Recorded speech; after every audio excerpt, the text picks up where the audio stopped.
자, 이 정권이 좀 웃기는 짓거리를 하고 있습니다. 국민을 거의 거지꼴로 보고 있어요. 원래 17에서 34세와 65세 이상한테 한 달 통신비 2만원 깎아준다고 했습니다.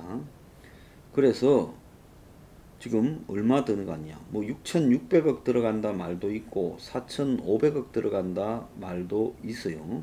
그런데 그래 놓고 보니까 이 정권을 제일 많이 지지하는 사람이 35세에서 49세 남녀예요.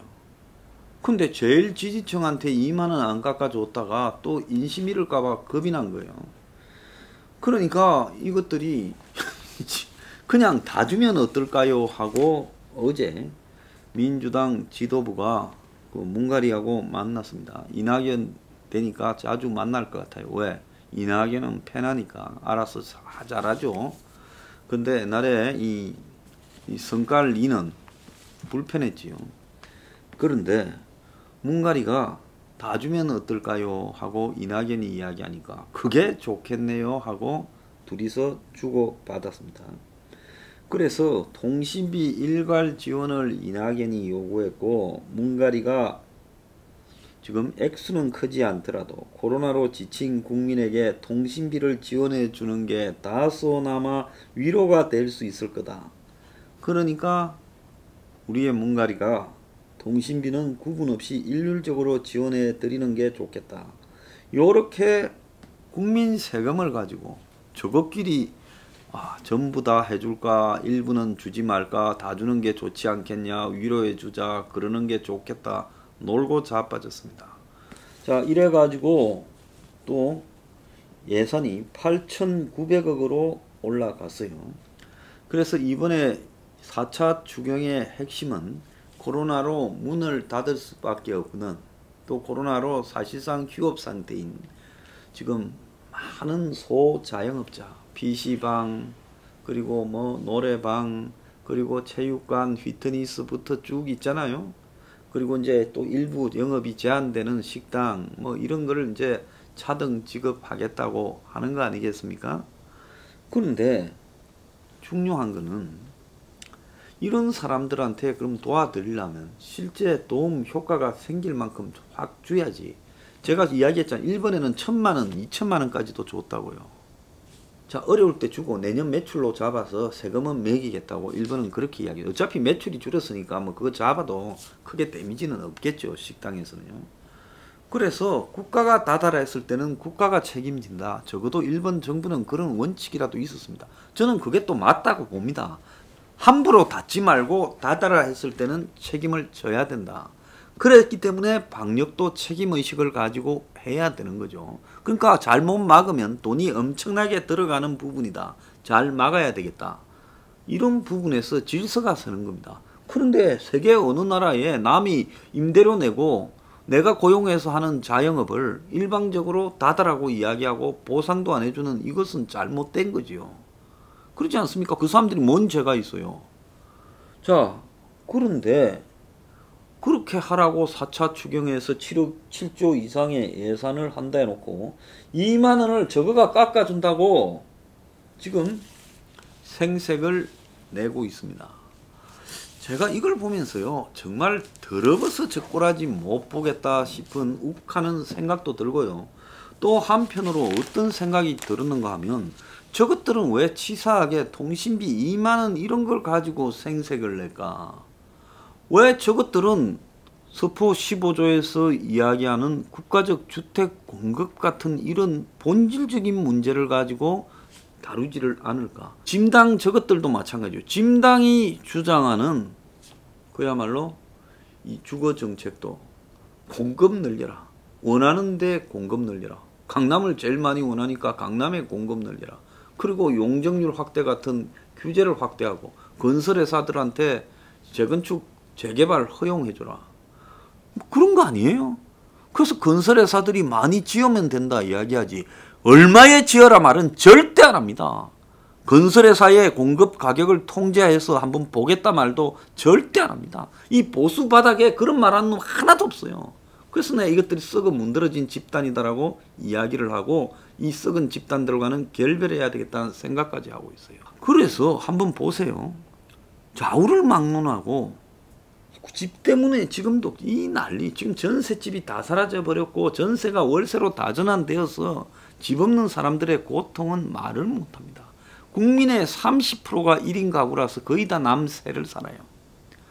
자, 그런데 그 사람들이 자가주택이냐 아니냐에 다 정말 물어진다면 국민의 60% 정도가 집이 없을 거라고 봅니다. 근데 그런 사람들이 많이 빠져 있죠. 자, 이런 상황에서 기껏해야 통신비 2만원 깎아준다. 저거 떡 주무르듯이 저거 마음대로 그냥 문가리와 이낙연의 시혜처럼 이야기합니다. 지금이 옛날에 왕조는요, 지역에서 나오는 특산물과 쌀들 다 끌고 갑니다. 너희는 굶어 죽을 만큼만 먹고 나머지는 다 끌고가 중간에 이제 탄간오리가 먹고 또 일부는 왕실에 바쳐요. 그래가 배 터지게 먹으면서 가끔 가다가 이제 가뭄이 들고 이러면 조금씩 풉니다. 이거 먹어라. 나의 은총이다. 지금 그거하고 뭐가 다릅니까? 그렇잖아요. 지금 자영업자 소상공인한테 지원해 주는 것도요, 이게 시혜가 아닙니다. 그렇잖아요. 저거가 문을 닫으라고 강제적으로 요구하지 않았습니까? 그리고 누가 번지게 만들었어요? 애초에 따지면요, 중국하고 문을 활짝 열어 제껴서 대구 사태부터 불러일으킨 정권의 책임이 있어요. 대만은 지금 460명도 안 된다잖아요, 확진자가. 사망자가 7명이라지 않습니까? 지금까지 전부 합계된 게요. 그러면 대만은 잘해가지고 국민들한테 정권이 그야말로 국민이 세금 내는 값을 했어요. 근데 세금은 국민들이 다 냅니다. 근데 이것들은 세금 내는 값을 하지 않고 엄청난 사고를 쳐놓고 또 저거가 일방적으로 문 닫으라고 요구해요. 문 닫으면 책임져 주나요? 그래 놓고요, 2만원씩 받아라 하고 국민 일괄 주겠다. 뭐 한 방에 200만원, 100만원, 50만원 주겠다. 한 달 임대료도 안 주는 거 주면서 생색내요. 지속되지도 않습니다. 한 번으로 끝이에요. 그래서 이런 부분에만 왜 생색을 내지, 본질적인 지금 국가적 주택 공급 같은 걸 평당 700만원에 정부가 공급 착수하겠다라는 거는 왜 민주당이나 저 진당이나 전부 입을 쳐 닫고 있는가? 이게 여러분 너무 좀 이상하지 않습니까? 그러니까 국민의 삶을 개선시킬, 서민의 삶을 개선시킬 본질적인 요소에 대해서는 절대 다루지 않고 저거가 친 사고를 가지고 그 뒤치다거리나 해라고 돈 100만원, 200만원 주거나 아니면 못 받는 사람들도 있으니 전화비 2만원씩 일괄 할인해 주겠다고 이야기를 하면서 저것들이 그런 거를 대화를 공개하는 이 지저분함, 정말 기분 나쁘지 않아요? 이낙연 다 주면 어떨까요? 국민을 위로하는 심정에서 문갈이 그렇게 하는 게 좋겠네요. 너희들 돈 주냐? 더러워서 진짜 못 보겠어요. 민주당, 이제 더불당이라 하겠습니다. 더불당의 윤영찬이가 카카오 문자, 그러니까 이 카카오 다음이 이낙연이가 연설했을 때는 일면에 메인에 안 띄우고, 그 메인이라고 해야 되겠죠. 일면이라기보다 메인에 안 띄우고 조영이가 했을 때는 메인에 띄었다 해가지고 국회에서 실시간으로 이 스마트폰으로 보다가 화가 나서 카카오 들어오라 해 이렇게 말했잖아요. 그러니까 들어오라 해라는 거는 보통 사장이나 회장이 밑에 직원이 하는 일에 화가 나서 들어오라 해, 엄청난 상하관계를 담고 있는 단어지 않습니까? 자, 이런 말을 할 수 있는 위치에 윤영찬이 있냐? 윤영찬은 1개 차관급 국회의원입니다. 1개 국회의원이 일종의 언론 대행 기능을 하는 다음이죠. 그런 다음에 책임자가 오지 뭐 밑에 쫄병이 오겠습니까? 들어오라 해라고 할 수 있는 권한이 있는가? 이거는 일종의 압력을 넣은 거예요. 그런데 과거에 더불당 저거들이 저 박근혜 정권 때 언론에 압력 넣었다고 난리친 일들을 한번 되새겨 봅시다. 이정현이 그 호남 출신 의원이 있지요. 그 새누리당 대표도 했던 이정현이가 이제 선거에 떨어졌으니까 전 의원입니다. 올 1월 달에 KBS의 세월호 참사 보도에 개입한 혐의로 벌금 1,000만 원을 선고받았어요. 이 사람이 청와대 홍보수석을 하던 2014년 4월 달에 KBS가 세월호 참사에 대한 정부의 대처와 구조활동 문제점을 주요 뉴스로 다루자 당시 KBS 보도국장에게 전화를 걸어 뉴스 편집에서 빼달라고 하는 등 보도에 개입한 혐의로 방송법 위반으로 기소를 됐습니다. 자, 이정희언니가 전화해서 좀 빼주라 하는 거하고 카카오가 주호영이를 메인 화면에 다음 메인 화면에 올렸다고 기분 나빠서 들어오라 하는 거하고 그때 이정현은 청와대 홍보수석이었고 일개 국회의원인 윤영찬이가 전직 홍보수석인 거죠. 들어오라 해 하는 거하고 누가 더 악랄합니까? 이게 벌금 1000만원짜리라면 저거는 한 4~5천만원짜리는 나와야 이 벌의 무게가 공평하다고 할 수 있지 않겠습니까?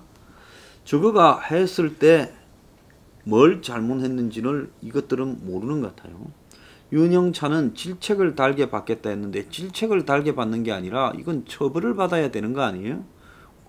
국회의원도 공무원이지 않습니까? 공무원이 언론사에 들어오라고 했다면 이거 뭡니까?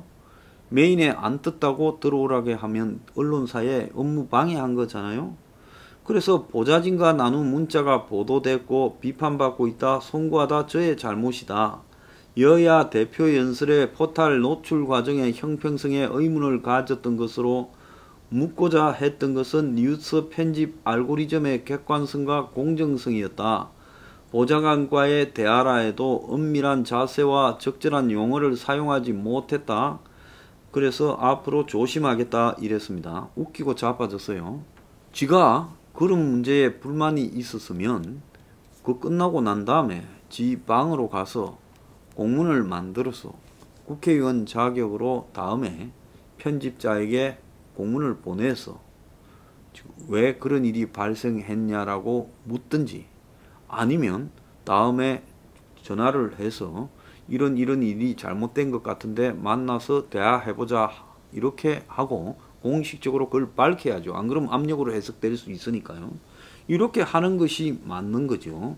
그래서 이정현의 예로 비교해 볼 때 명백한 포탈 통제이자 언론 탄압이라는 겁니다. 저거 당의 대표도 할 말이 없으니까 조심해라고 말한 거 아니겠어요? 그래서 이거는 사퇴해야 되고 사법 처리 대상이 된다는 겁니다. 자, 이 일은 뭘 보여주는가 하면 윤영찬이가 사실상 네이버 다음을 다 커버해서 청와대 홍보수석에서 물러난 지금도 여론 조작을 하고 있었다는 것을 입증하는 겁니다. 자, 윤영찬이가 정말로 떳떳하다면요. 지 휴대폰을 다 내놓고 디지털 포렌식을 해서 네이버하고 다음에 얼마나 연락을 했는지 그런 게 없었는지를 지금 뒤져보면 되지 않겠어요? 그래서 수도 없이 그런 식으로 불러 제끼고 조져 제끼고 하다가 보니까 저런 말들이 자연스럽게 나온 거 아니냐는 겁니다. 그러지 않겠습니까? 그러니까 밥 먹듯이 저런 짓거리를 했다라는 것을 입증하는 거예요. 그래서 윤영찬은 변명하지 말고 자, 윤영찬은 고발되어져야 된다고 생각을 합니다. 그래서 윤영찬은 언론 통제 방해, 업무 방해 등으로 고발되어져야 되고요.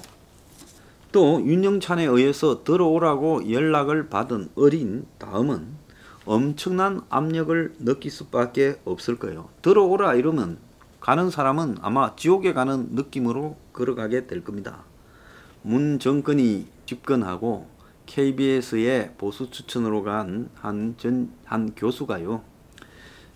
애경 카페에서 음식을 먹었다. 김밥 사 먹었다. 몇천 원 이런 걸 가지고 이제 이사에 주는 카드를 가지고 그런 걸 했다고 낱낱이 공개하고 망신을 시키고 그 사람 직장까지 가가 난리 법석을 피웠습니다. 그런데 지금 이것들이 한 일을 보면 얼마나 이 언론 통제를 그동안에 쥐락펴락 손에 쥐고 했을까. 그걸 갖다가 보여주는 거 아니에요? 지가 조폭입니까? 뭔데 지금 오라고 한 겁니까?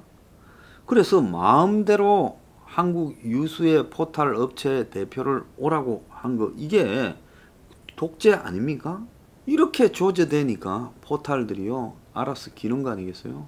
뉴스 브리핑, 황장수, 앵그리 블루는 언론에 한자도 안 나옵니다. 왜 이게 그냥 그렇게 됐겠습니까? 이게 이 정권의 독재를 하는 부분에 윤영찬이란 자가 자기 직책과 관계없이 여전히 네이버 다음을 통제하면서 주무르고 있는 실체를 보여주는 거고, 윤영찬은 또 그렇게 함으로써 정권에 항상 쓰임새를 인정받고 좋은데 공천받고 또 자기 직위를 유지시켜 갈 수 있고, 그럼으로써 또 정권이 여론을 조작해서 또 집권하고, 지금 그런 선거 이기고 그런 걸 하겠다는 말 아닙니까? 이거 여기서 끊어야 됩니다. 윤영찬은 전화기를 제출하세요. 그래서 포렌식을 해서 얼마나 언론 조작 탄압에 관여했는지를 검증받아야 됩니다.